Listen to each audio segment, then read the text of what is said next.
Tonight, as we come on the air in the West, the breaking news at this hour, Super Tuesday across this country, the results just in tonight, and what voters are saying in the exit polls. Also, the explosion near Detroit, flying debris turning deadly.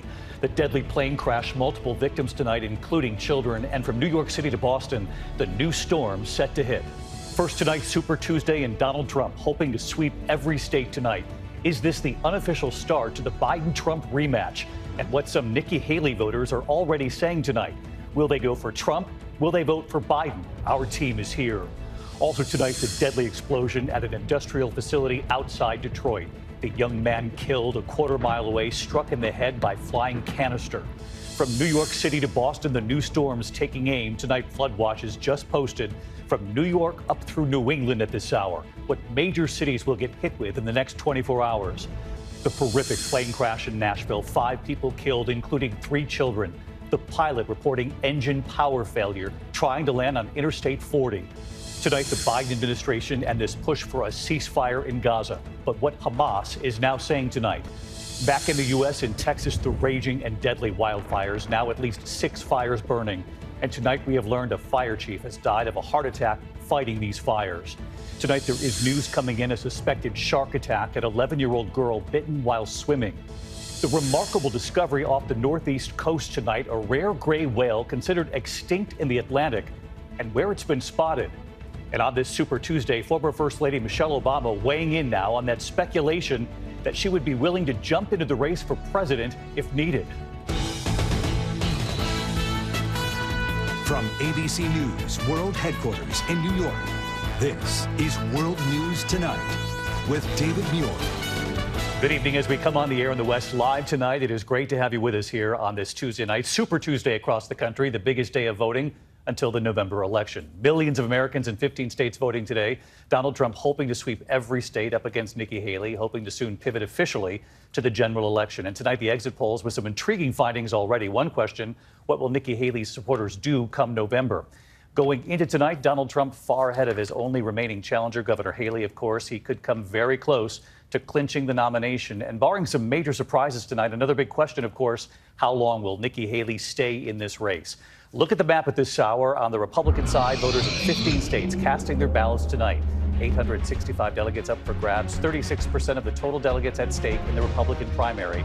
The polls now closed in 12 states. You can see the states there in purple, the 10 that Donald Trump has already won tonight, the states we've already called here at ABC News. And here are the latest results just into ABC. Just moments ago, ABC News calling the race for Donald Trump based on an analysis of the vote in Colorado. In Alabama, he's won the Republican primary as well. In Texas, Donald Trump beats Nikki Haley in the Republican primary. In Arkansas, Donald Trump has won as well. In Massachusetts, just moments ago, we have just learned Donald Trump has beaten Nikki Haley. And in Vermont at this hour, the race is still a dead heat.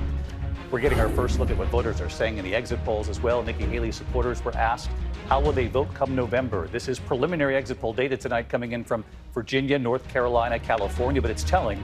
Haley supporters were asked in the presidential election this November, will you vote for the Republican nominee no matter who it is? In North Carolina, 81% of Haley supporters said no. In California, 69% said no. And in the key battleground of Virginia, 68% of Nikki Haley supporters said no, they would not vote for the Republican nominee no matter who it is. That's a potential hurdle going forward for Donald Trump. But make no mistake, this has been a big night for Donald Trump. We have it all covered this evening, beginning with Rachel Scott on the campaign trail. Tonight, from Massachusetts to Virginia, Texas to California, millions of voters lining up to cast their ballots. Donald Trump hoping to nearly lock up the Republican nomination with a Super Tuesday sweep. More than 850 delegates up for grabs. We want to send a signal that we're coming. This freight train's coming.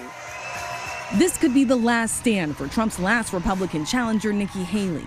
It is time for a new generational leader who can leave the negativity and the baggage behind. But today across the country, many Republican voters firmly in Trump's camp. From retired teacher Deborah Pergerson in North Carolina. He's conservative, he was pro-life, and I think he did a whole lot for the country when he was president. To Joseph Hudson in Tennessee. Trump is a very coarse individual, but he at least he knows how to run the country. I think he'll make a strong president again, as long as he stays focused and does not become vengeful. Still in Mobile, Alabama, Charles Bolton, who has voted for Trump before, is voting for Haley this time. The guy scares me to death. He is so far off with his comments and his radicalism. President Biden on the ballot in 15 states tonight, facing nominal opposition. Still, Biden urging Democrats to turn out as a show of strength to kick off the general election against Trump. I guess the single most important message is that our democracy is at stake. Literally, our democracy. That message sinking in with William Brinkert, a retiree from Massachusetts. I think that the history of Trump, the lawlessness he's exhibited, his threats of reprisal if elected, I think are serious concerns. I think all of his actions historically undermine democracy. In Alabama, social worker Jessica Rush, anxious at the prospect of a Trump return. Unfortunately, the racist remarks he has made, the bigotry against women and a lot of people of color. So I'm uncertain with him. He gives me anxiety. Donald Trump says flat out he does not care if Nikki Haley stays in this race or drops out. At recent campaign events, he barely even mentions her name. The former president now focused on that general election and the likely rematch with President Biden, David. Rachel Scott leading us off here. She's live inside Mar-a-Lago tonight. Rachel, our thanks to you. As you heard Rachel say there, former President Trump now focused on President Biden. President Biden focused on Trump. It feels like a rematch. Let's get to our political director, Rick Klein, over at the big board. Rick, when this becomes an official rematch, if the election were held now, where do things stand between these two men? Yeah, David, take a look at some of the recent polls. We've seen national polls from big news organizations and our polling average from our partners at 538, all of them having a narrow Trump lead. Of course, Biden won the election narrowly 4 years ago. And this is something to keep in mind as the election results roll in tonight and throughout the nation in the coming weeks. We're looking at these states not just to see Trump versus Haley, but also to see where independent voters line up, because they are the key almost certainly to the general election campaign in just a couple of states. And right now, many of them are saying they will not vote for Donald Trump. Yeah, so a big night for Donald Trump, nonetheless, but a lot of focus on Nikki Haley voters, because the question was asked of them, will you vote for Trump? And they said it's not a given that they will.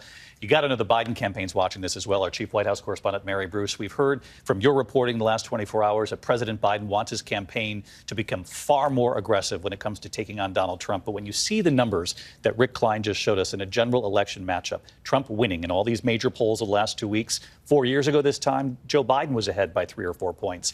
A lot of people are asking what's going on here with the Biden campaign. Yeah, they are well aware of these numbers, and they do really view this as the kickoff to the general election. We have seen President Biden really ramping up his attacks against Trump, taunting him repeatedly as a loser.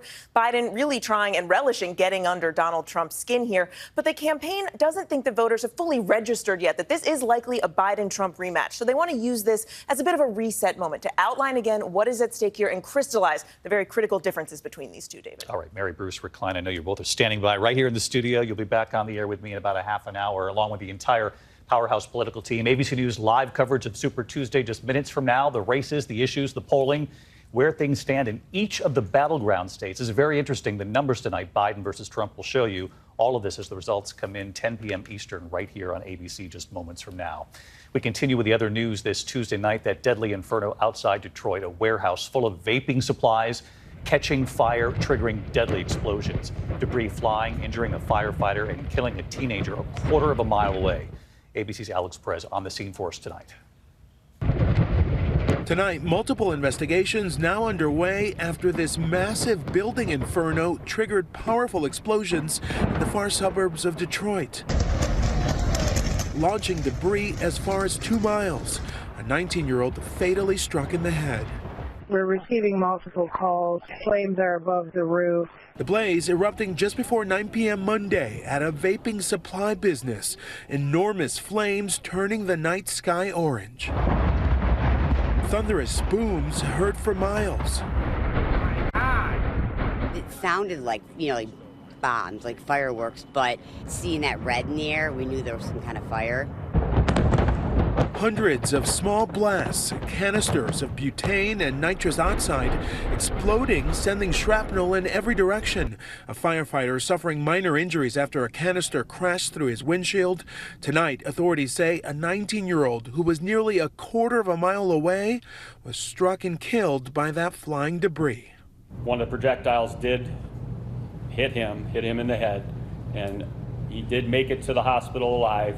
but he succumbed to his injuries. Firefighters today working to extinguish the flare-ups, the smoldering building completely leveled as investigators slowly sift through the rubble. Tonight, authorities working to pinpoint what caused the fire. We know that they were not allowed to have these canisters. They were not permitted to have them in this building. They were illegally in that building. And David, you can see the aftermath behind me here. That's what's left of the building in the distance there. And if you look a little closer to me here, you can see all of those canisters still scattered in this parking lot. Authorities say they have tested the air and water supply, and thankfully, both remain safe. David? All right, Alex Perez on the scene for us tonight. Thank you, Alex. Next here this evening, from New York City to Boston at this hour, new flood watches just posted with yet another new storm taking aim at the Northeast tonight and tomorrow. Rain already across the Northeast today. Another system now out of the south, heading north at this hour. A difficult evening commute again tomorrow along I-95. A third system arriving for the weekend. Heavy rain and flash flooding in New Orleans. The pictures tonight. The storm now heading north as well. Senior meteorologist Rob Marciano timing it all out for us. Hey, Rob. Hi, David. Got about a half an inch of rain today. That's kind of primed the pump for the bigger rain that's coming tomorrow. Look where it is now across the southeast. This one has a bit of more of a tropical feed, so heavier rains in Atlanta. That'll ramp up tonight. The Carolinas by 7 a.m. tomorrow. It's going to really be coming down pretty hard. Then riding up that front in the Appalachians. That flood watch you mentioned, New Jersey, I-95, all the big towns in southern New England. Look at the commute tomorrow afternoon. Really coming down, ponding on the roadway. Streams will be running high. We're going to see some flooding here and all the way up through New England as well. Meanwhile, it's still a mess of a different kind in the west. More snow coming there. This one coming, though, thankfully won't be measured in feet. We're going to get a lot of rain here tomorrow, though, David. Rob Marciano with us here tonight. Thanks as always, Rob. We turn now to the horrific plane crash in Nashville. The pilot reporting engine power failure, unable to reach the airport, then crashing on Interstate 40. 5 people were killed, including 3 children. Here's Gio Benitez. Tonight, chilling video capturing this single-engine airplane attempting to make an emergency landing in Nashville Monday night. But the plane crashing alongside Interstate 40 and bursting into flames, killing all 5 people on board. Moments earlier, the distressed pilot can be heard radioing air traffic control, saying his engine had shut down. My engine turned off. I'm at 1,600. I'm going to be landing. I don't know where. The plane traveling from Mount Sterling, Kentucky, outside Lexington to Nashville. Authorities say 2 adults and 3 children were on board, all Canadian citizens. Air traffic controllers clearing the runway at John C. Toone Airport for an emergency landing, but the pilot saying he's too far away. Runway 2, clear to land. I'm too far away, I won't make it. The plane then crashing into this grassy median, first responders rushing to the scene. They were met with heavy flames and fire, smoke in the area showing from that crash site. Today, the pieces of charred and twisted metal carefully moved for further analysis. We're going to basically put the airplane back together in a 3-dimension format on the floor of the hangar, which can help us determine what actually caused the failure of this engine. And David, investigators say they're also going to be looking into the pilot's history and the plane's maintenance records. They also want anyone with video of the crash to come forward. David. Gio Benitez with us tonight as well. Gio, thank you. Next tonight here, jury selection is now underway for the father of a Michigan school shooter who killed 4 classmates in 2021. James Crumbley is charged with 4 counts of involuntary manslaughter for his son Ethan's deadly attack. 4 weeks ago, his wife Jennifer Crumbley was found guilty on the same charges, the first parent to be convicted in connection with the child's mass shooting. She is set to be sentenced on April 9th. Now to the race to negotiate a ceasefire between Israel and Hamas, with the holy month of Ramadan less than a week away now. President Biden increasing pressure for a ceasefire in Gaza. But what Hamas is now saying tonight. ABC's Tom Soufi-Burridge from the region again tonight. Tonight, time running out to reach a deal for a ceasefire in Gaza, with President Biden saying Israel has made a, quote, rational offer, and now it's down to Hamas. The hostage deal is in the hands of Hamas right now. Today, Hamas saying it will not accept an agreement without the complete withdrawal of Israeli troops. Israel refusing, instead offering a 6-week ceasefire with 40 hostages freed in return for the release of hundreds of Palestinian prisoners. President Biden warning of the potential for further violence if the war continues during Ramadan, which begins at the end of this week. Israel and Jerusalem getting together, it could be very, very dangerous. Today, Israel's Prime Minister hoping to dial down tensions, announcing they won't restrict the access of worshippers into the Al-Aqsa Mosque in Jerusalem during the start of Ramadan. Today, more US and Jordanian airdrops, 36,000 meals, this time into northern Gaza, where the UN says hundreds of thousands of people are on the brink of famine.